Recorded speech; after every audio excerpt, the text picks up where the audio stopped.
யாழ்ப்பாணம் லைப்ரரியை பற்றி நீங்கள் கதைத்திருந்தீர்கள். 100 மில்லியன் ஒதுக்கி இருக்கிறதாக. அந்த 100 மில்லியன் என்பது மொத்த கேபிட்டல் டோட்டல் எக்ஸ்பெண்டிச்சரிலே அது மொத்தம் 1315 மில்லியன். அதிலே யாழ்ப்பாணம் லைப்ரரிக்கு ஒதுக்கப்பட்டது 0.0076%. பிச்சை போடுவது போன்று யாழ்ப்பாணத்துக்கு ஒரு 100 மில்லியனை ஒதுக்கி இருக்கிறீர்கள், பரவாயில்லை. அதுக்கு பிறகு பார்ப்போம், உள்ளூர் வீதிகளை வடக்கு வீதிகளை நீங்கள் தருவதற்காக 5000 மில்லியன் ஒதுக்கி இருக்கிறீர்கள். இந்த புத்தகம் அவ்வளவற்றையும் வீடு கொண்டு சென்று வடிவாக படித்திருக்கிறேன். 5000 மில்லியன் தருவதாக சொல்லியிருக்கிறீர்கள், நன்றி, நாங்கள் அதுக்கு சந்தோஷப்படுகிறோம். ஆனால் டோட்டல் கேபிட்டல் எக்ஸ்பெண்டிச்சரிலே அவை 0.38% வீதம். அது ஒரு பிச்சை, தமிழனுக்கு போட்ட பிச்சை. ஏனென்றால் உங்களுக்கே தெரியும், உள்ளூராட்சி சபை தேர்தல் வரை இருக்கிறது, அது தவிர மாகாண சபை தேர்தல் இருக்கிறது. ஆகவே பட்ஜெட்டிலே எதிர்க்கட்சியை குத்துவதற்காக நீங்கள் எங்களுடைய லைப்ரரியை பாவித்திருக்கிறீர்கள் தவிர நீங்கள் எங்களுக்கு தந்தது 0.007%. சரி, அதையும் வேண்டாம். வடக்கு கிழக்கிலே இதுவரைக்கும் 35 ஆண்டுகள் பெரும் போர் நடந்தது. அந்த போரால் நான் உட்பட எனது சமூகம் கட்டிய வீட்டை கூட இழந்துவிட்டு சென்றோம். ஆனால் வடக்கு கிழக்குக்காக நீங்கள் தந்தது 1500 மில்லியன். அது மொத்தம் உங்களுடைய கேபிட்டல் எக்ஸ்பெண்டிச்சரிலே 0.01%. எங்கள் வீடுகளை இடித்து எங்கள் காணிகளை பிடித்து எங்களில் 45,000 பேரை கொலை செய்துவிட்டு நீங்கள் எங்களுக்கு போடும் பிச்சை 0.1%. அதாவது 0.1% உங்களுடைய மொத்த எக்ஸ்பெண்டிச்சரிலே வடக்கு கொடுத்து விட்டு நாங்கள் சொல்லுகிறோம் வடக்கிற்கு கொடுத்து விட்டோம் என்று. என்ன ஒரு விடயத்தை சொல்லுகிறேன், வட்டுவாகல் பாலத்தை பற்றி கைத்திருக்கிறீர்கள், 1000 மில்லியன் தந்திருக்கிறீர்கள் என்று சொல்லுகிறார்கள். அது மொத்த எக்ஸ்பெண்டிச்சரிலே உங்களுடைய இந்த வருடத்தின் கேபிட்டலை மட்டும் கதைக்கிறேன். ரீகரண்ட் எக்ஸ்பெண்டிச்சரை பற்றி நான் கதைக்கவில்லை. கேபிட்டல் எக்ஸ்பெண்டிச்சரிலே 0.076%. அந்த பிச்சை, நன்றி. அந்த பிச்சைக்கு எங்களுக்கு நன்றி, கதைப்போம். அதே மாதிரி சரி, சுகாதாரத்துறையை எடுத்து பார்ப்போம். சுகாதாரத்துறையிலாவது எங்களுக்கு ஏதாவது பிச்சை போட்டிருக்கிறீர்களா என்று.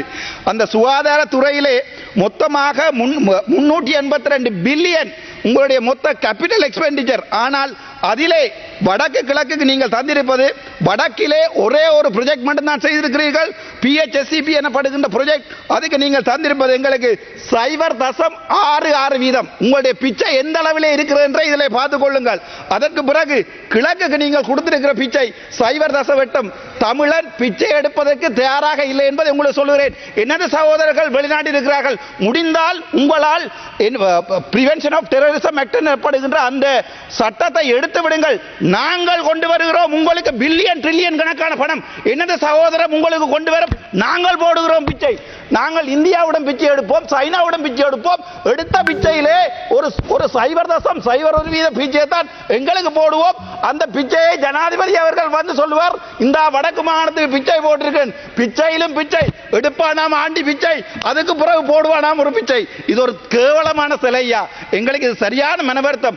நான் எங்களுடைய அரசாங்கத்தின் இந்த வரவு செலவு திட்டத்தில் மிகவும் எதிர்பார்ப்போடு இருந்தவன். சரி, அது வேண்டாம், பரவாயில்லை. என்ன ஒன்றை சொல்லுகிறேன், யாழ்ப்பாணத்திலே இண்டஸ்ட்ரியல் பார்க் கட்டுகிறீர்களா?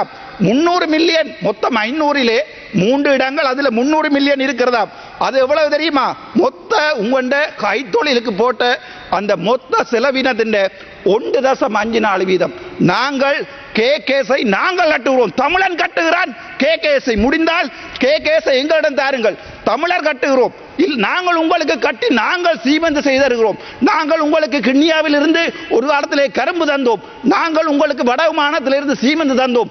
நாங்கள் உங்களுக்கு ஆணையரவிலிருந்து எல்லாவற்றையுமே தந்தோம். எங்கள் உதிரங்கள் முடுக்க எடுத்து எங்களுடைய இனத்தை அழித்து போட்டு நீங்கள் இப்போது எங்களுக்கு தருவது என்பது சொல்ல தெரியுமா? 0.0 அளவிலான உங்களுடைய பிச்சை. அந்த பிச்சை தான் உங்களுடைய பட்ஜெட். அதற்காகத்தான் எங்களுடைய வாக்குகள் உங்களுக்கு வேண்டுமென்றால் எனது தமிழ் மண் பிழையாக போட்ட 3 வாக்குகளால் இன்றைக்கு ஒரு பேப்பர் கூட வாசிக்க தெரியாத MP மாரத்தான் கொடுத்திருக்கிறார்கள் எங்களுடைய தமிழ் மண். ஏனென்றால் அனுரகுமார திசாநாயக்க இந்த 13லே எங்களுக்கு ஏதாவது செய்வார். 13 நாங்கள் இப்போது சிங்கள மக்களுடனும் தமிழ் மக்களுடன் ஒன்றாகத்தான் வாழ ஆசைப்படுகிறோம். எனது மனதில் இல்லை சிங்கள மக்களை ஒரு எதிரியாக நினைப்பதற்கானால் வந்த முதல் நாளிலிருந்து இந்த ஆசனம் என்னை அவமனித்தது, இன்று வரை என்ன ஒரு எதிரியாகத்தான் பார்த்தது. ஆளுங்கட்சிக்கும் எதிர்கட்சிக்கும் உள்ள அடிவாட்டிலே நாங்கள் தான் அவதிப்படுகிறோம். இன்று நேற்றல்ல, 1948 எங்களுடைய வெள்ளைக்காரருடைய ராஜ்யம் இதை இலங்கையிடம் தந்திரும் போது அவர்கள் சிரித்து விட்டு தான் போயிருப்பார். அவர்களுக்கு தெரியும் சிங்கள இனம் தமிழ் இனம் ஒன்றாக வாழாது, ஏனென்றால் இவர்கள் ரெண்டு பேரும் ஒருவரை ஒருவர் அடித்துக் கொள்வார்கள் என்று.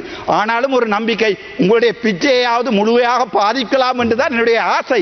அதன் பிறகுதான் பார்த்தேன் டிசிசி மீட்டிங், உங்களுடைய ஜிஏ பிரதீபன் நேற்றைய தினம் அரசாங்க வாகனம் ஒன்றை கொண்டு போய் அவருடைய மகன் உடைத்திருக்கிறார். பரவாயில்லை, எங்களுக்கு வாகனம் வேண்டாம்.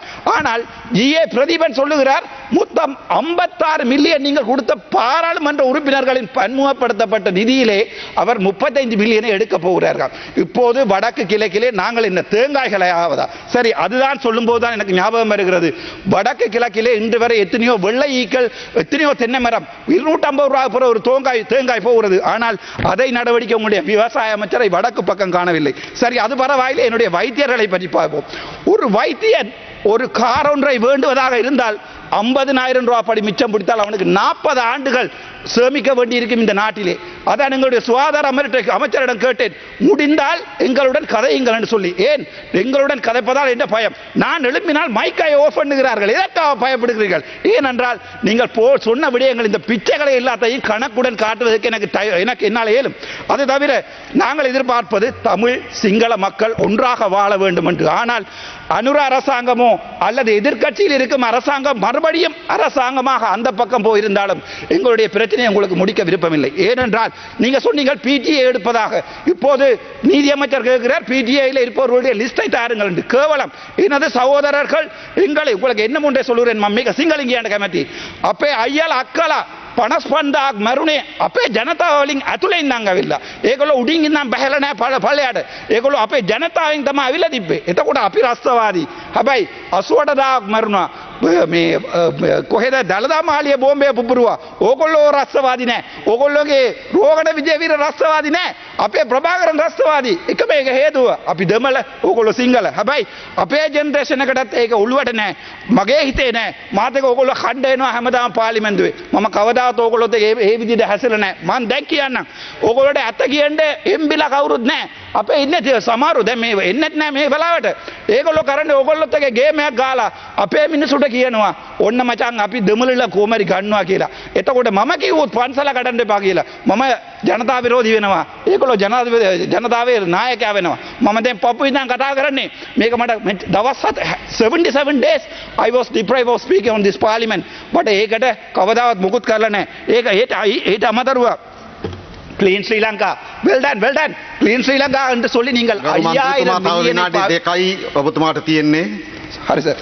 Clean Sri Lanka කියලා 5000 மில்லியன் ஒதுக்கி இருக்கிறீர்கள். அது எங்களுடைய லைப்ரரி, எங்களுடைய தேசிய நூலகம், அது ஒரு ஆசியாவிலே மிகப்பெரிய நூலகம். விபுலானந்தர் தொடக்கம் மகாத்மா காந்தி எழுதிய புத்தகங்கள் இருந்த லைப்ரரியை எரித்த உங்களுடைய இனம் எங்களுக்கு போட்ட பிச்சை 1.2%. உங்களுடைய கிளீன் ஸ்ரீலங்காவிலே ஒரு தமிழனும் இல்லை, ஒரு முஸ்லிமும் இல்லை. எங்களுக்கு தந்திருப்பது 1.2% அளவைத்தான் உங்களுடைய கிளீன் ஸ்ரீலங்கா எங்களுக்கு தந்திருக்கிறது. அதாவது மொத்த 5000 மில்லியனிலே எங்களுடைய லைப்ரரிக்காக நீங்கள் ஒதுக்கியது 1.2%. அதை விட பரவாயில்லை. இன்னொரு ஜோக் ஒன்றை சொல்லுகிறேன். ரைட். உள்நாட்டில் இடம்பெயர்ந்தவருடைய வீடமைப்புக்கு 1500 மில்லியன் ஒதுக்கியதை போன்று அதே போன்று நீங்கள் உங்களை பார்த்தால் தெரியும், எங்களுடைய தீவகங்களிலே குடிப்பதற்கு தண்ணி இல்லாமல் எங்களுடைய சனம் இறந்து கொண்டிருக்கிறது. நைனாதீவா இருக்கலாம், டெல்ஃப்டா இருக்கலாம், கார்னகரா இருக்கலாம். ஆனால் திரும்பவும் சொல்கிறேன், உங்களுடைய தெற்குக்கான தண்ணி வளங்களுக்காக 61,234 மில்லியன் செலவழித்திருக்கிறீர்கள். அடிஷனலாக 20,000 மில்லியன் ஒதுக்கி இருக்கிறார்கள் தண்ணிக்கு தெற்குக்கு. ஆனால் வடக்குக்கு தண்ணி இல்லை.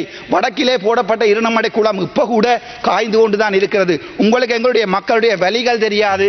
நாங்கள் உண்மையை கதைத்தால் ஜனதா விரோதி, நாங்கள் உண்மையை கதைத்தான். ஆனால் கேம் அடிப்பவர் முழு பேரும் உங்களுக்கு நல்ல பொலிட்டீஷியன்ஸ். நாங்கள் உண்மையை கதைத்தால் அது உங்களுக்கு முதுகு நோவும், அவர்களுக்கும் இதயம் நோவும். அதுதான் உண்மை. இன்று வரை நான் சொல்லுகிறேன், எங்களுடைய இன பிரச்சனையை தீர்க்காமல், என்னுடைய இனந்த அழித்தை திரும்ப கட்டி எழுப்பாமல் நாங்கள் ஒருபோதும், நான் நினைக்கிறேன், நாங்கள் ஒருபோதும் இந்த நாட்டிலே நிலையான சமாதானத்தை கொண்டு வர முடியாது. இதே சுத்தியுடன் இருக்கிறேன். இன்று நேற்று நடந்த votingil கூட எனக்கு 85% வாக்குகள் இருக்கிறது வடக்கில் இருந்து. முடிந்தால் உங்கள் எம்பி ஒருவரிடம் முடிந்தால் 85% வாக்குகளை பெற்றுக் கொள்ள சொல்லுங்கள். நேற்று யூடியூபில் போட்டிருந்தார்கள் எனக்கு 87% வாக்குகள் இருக்கிறது. ஏனென்றால் உண்மையை கலைப்பவன் තපරවේ සක්ස එතකොට මම මේ පාර්ලිමේන්තුව ආවේ හොස්පිටල් එකේ ඉඳන්. මම පාර්ලිමේන්තුව ආවේ නැහැ කොඩි උසලා පොල්ලක් උසලා පාර්ලිමේන්තුව ආවේ නැහැ. දවස් දවස් 90කින් මම ස්වාධීනව ඡන්ද විල්ලා මේ පාර්ලිමේන්තුව ආවේ. මට මම ඉස්සරහට එන්නවා නම් මම ඉස්සරහට මේකෙන් ඉන්නවා නම් මේ හොරු කරන්න ඔක්කොම ටික එළියට එනවා. හැබැයි මට කතා කරන්න වෙලාවක් දුන්නාට ගොඩක් බොහොම ස්තුතියි සර්.